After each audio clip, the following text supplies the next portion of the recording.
मी संत म्हणता येईल का? यांना म्हणता येईल का? अजिबात नाही. आणि समजा खरा साधू भेटला तर भगवंताची प्राप्ती आहे, पण खरा साधू ओळखण्याची दृष्टी सुद्धा आपली असली पाहिजे. कारण खरा साधू एवढा सहज ओळखला जाईल का? कधी कधी आहे ना, हो गारगोटी संजय सिंह हिरा फेकायचा काय हो, मला माहिती सुद्धा टीका पाडा. खरा साधू आणि खरे संत जर भेटले तर भगवंताची प्राप्ती होते, पण खरे संत आणि खरे साधू पण आपल्याकडे ओळखले गेले पाहिजे. दोन्ही दिसती सारखे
नाही का?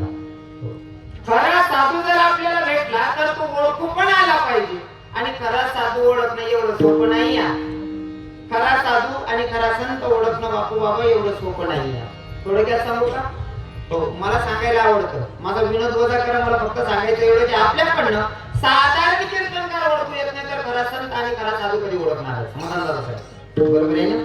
सोनबाई बा, मी एका ठिकाणी कार्यक्रमाला जातो. स्टँडला एक दादा मला भेटला. स्टँडला भेटला, मला म्हणला रवी किरण बाबा. म्हणलं काय? महाराज तुमचे युट्यूबला कीर्तन ऐकतो. म्हणले मी तुमचा मोठा फॅन आहे. म्हणतो बरोबर, तू म्हणा फॅन मी तुम्ही एसी व्हिडिओ म्हणतो.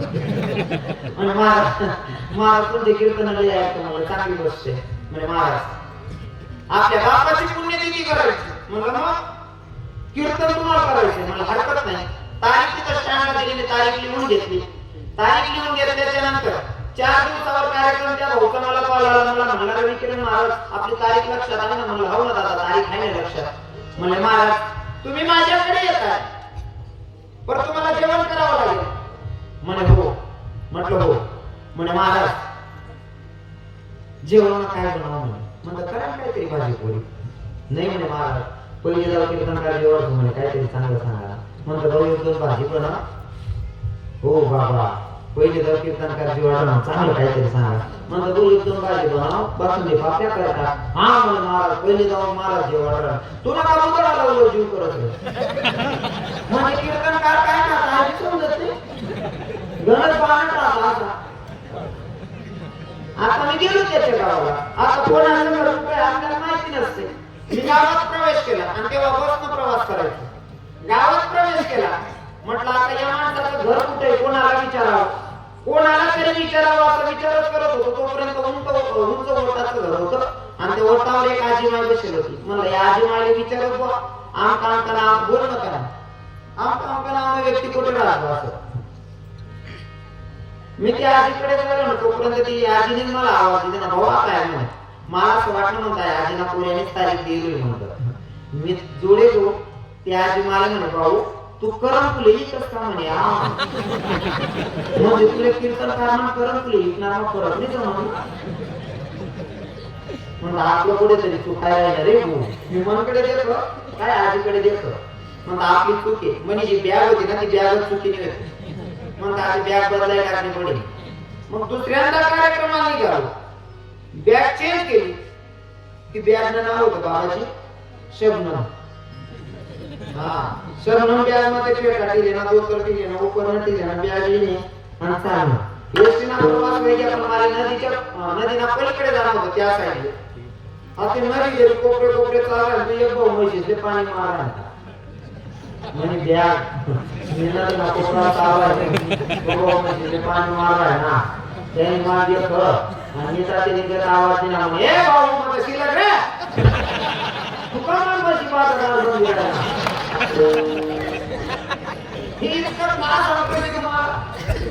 जर साधारण कीर्तनकार ओळखू येत नाही तर खरा संत आणि खरा साधू कधी ओळखणार. अजून सांगू का?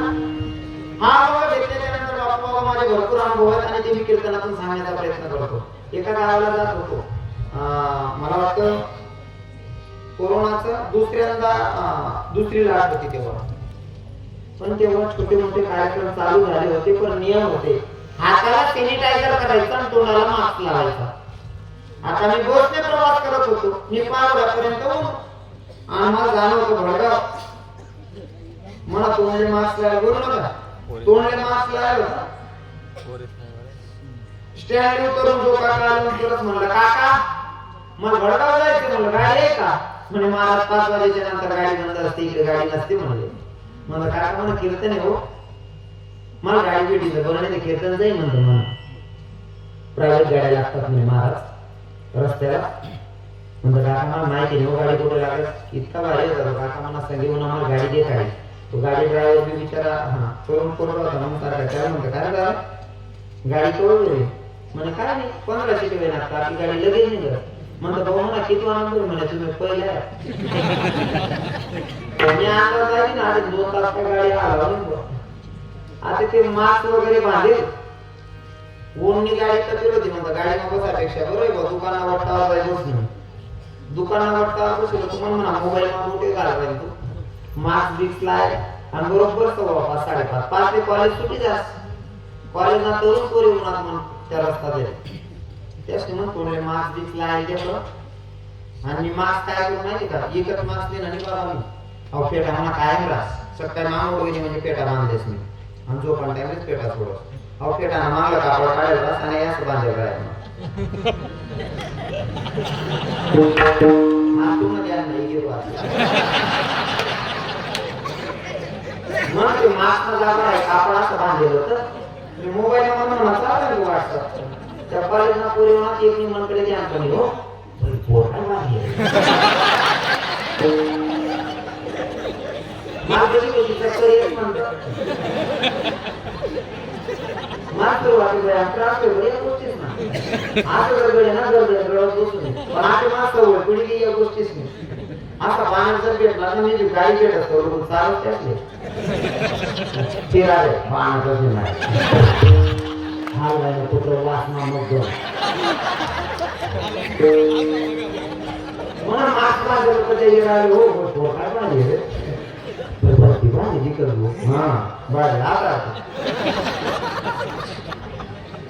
15 मिनिटानंतर म्हणजे उपकरण सोडलं काही येत नाही जागे हो आज पोरे रे पोऱ्या रे मग पोऱ्याचे दुसरं राहता तर ते काय हा दिवसला सारा असा काय करत असेल दिवसला सारा असा काय करत असेल काय होतं कपाशी काय हो पाळवले जाणे बोलू काही नको त्या गोष्टी नको लागली म्हणतो या पाण्यात वेळेत गाडीवर आला अजून 1.5 तास बाकीचे.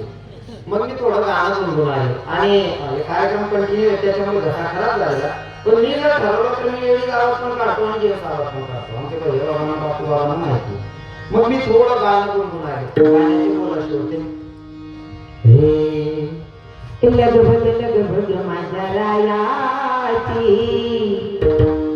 लगभग माझ्या देवाची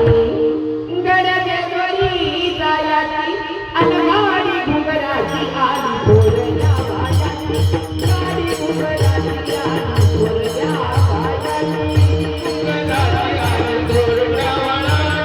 गाडी घुंगराची आली बोलल्या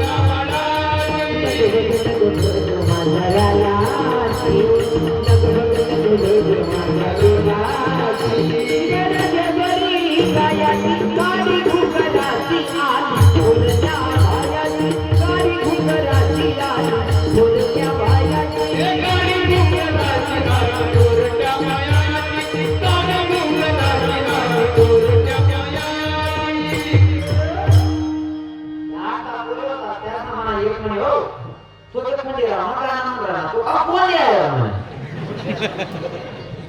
बघा ते कशी कसा आमदार लावतील त्या. मी म्हणतो या पागल वेळेस राहते अजून 1 तास बाकी म्हणतो आपला काम. मग मी दुसरं गाणं म्हटलं गवळण म्हटली पण ती वाटली सांगता लागली नाही बापू बाबा. ती दुसरी पार्टी म्हणे गवळण म्हणे. कोणती पार्टी म्हणे?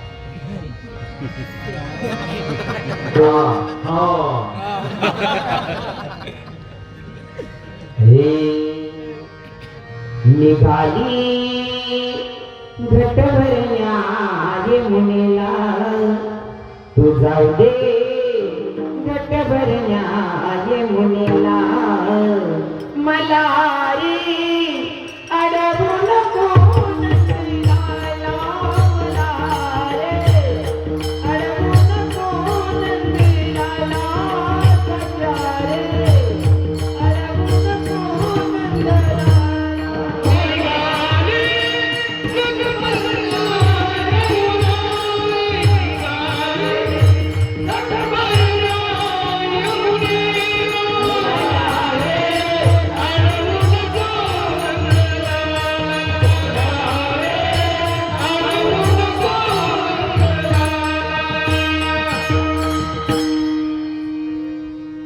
मी आई गवळण म्हणे एक पुऱ्या म्हणे हो हा गोंधळ बी नाही रे हा फक्त काम पार्टीला शिव कोणती पार्टी ना